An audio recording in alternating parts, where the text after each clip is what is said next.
have had Kalmyk blood, that he sang baritone in family musicales.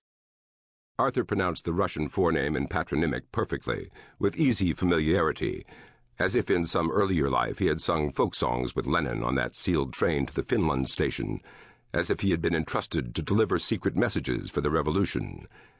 Hang 50 kulaks a day as a demonstration to the peasants. The real Lenin, hater of romantics, would have added a postscript, shoot the bearer. The food came. Arthur asked for chopsticks. The waiter handed them over and stayed for a moment to watch him take his first mouthfuls. Arthur nodded and spoke the Mandarin word for delicious. The waiter smiled. I wondered if he had spat into the food. I drank my beer, ate a little plain rice. "Are you sure you don't want anything else?" Arthur asked. "The MSG keeps me awake," I replied. Actually, I was afraid of diarrhea, the spy's complaint. I had had a lot of that in Shanghai, my last post, although bad food was not the only reason for loose bowels during the Cultural Revolution.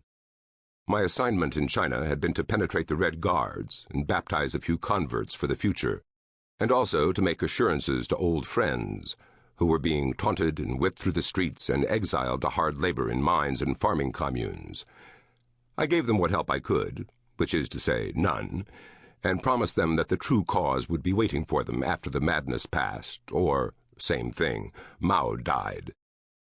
Not many of them lived that long, or ever wanted to see another Russian if they did.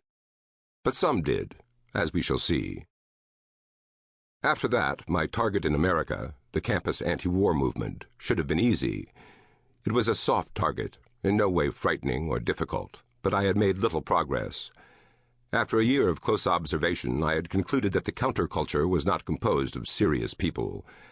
Their rallies were just another form of entertainment, their slogans another kind of cheerleading. Their movement had no ideological core, no vanguard elite, no discipline. It was make-believe, a game, a holiday, a new kind of fraternity party.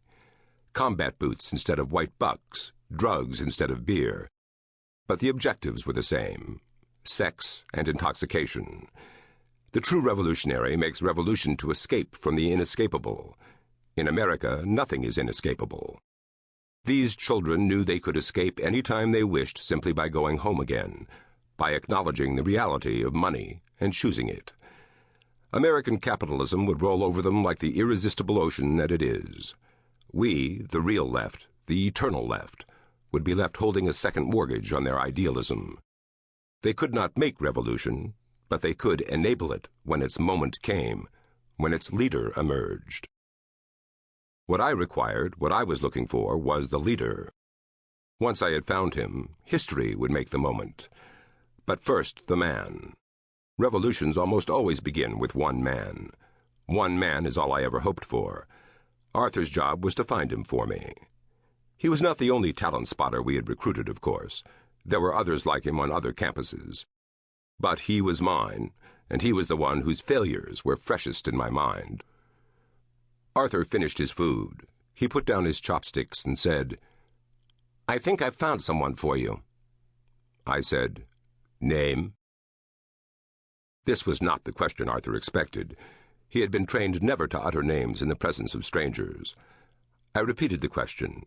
He cleared his throat and murmured a reply. Music played very loud, a woman saying goodbye to lust. The people at the next table were making a lot of jovial noise. Arthur's voice was weak. I could not hear him. I made an impatient gesture. "Louder!" He paused, looking left and right for secret policemen. "Speak up," I said in a loud voice. "It's quite safe. The FBI has very few black agents. That's why we're here." Arthur leaned across the table and whispered a name. I said, "Arthur, I can't hear you." He tried again. His voice broke. The words came out as a squeak. I shook my head, made a disgusted face. At the next table, a beautiful fat woman in a low-cut dress, large sarcastic eyes, skin the color of aubergine, turned and gazed at us, head to one side like some huge curious bird. His voice breaking with the effort, Arthur shouted, "Jack Adams!" I said, "Jack Adams."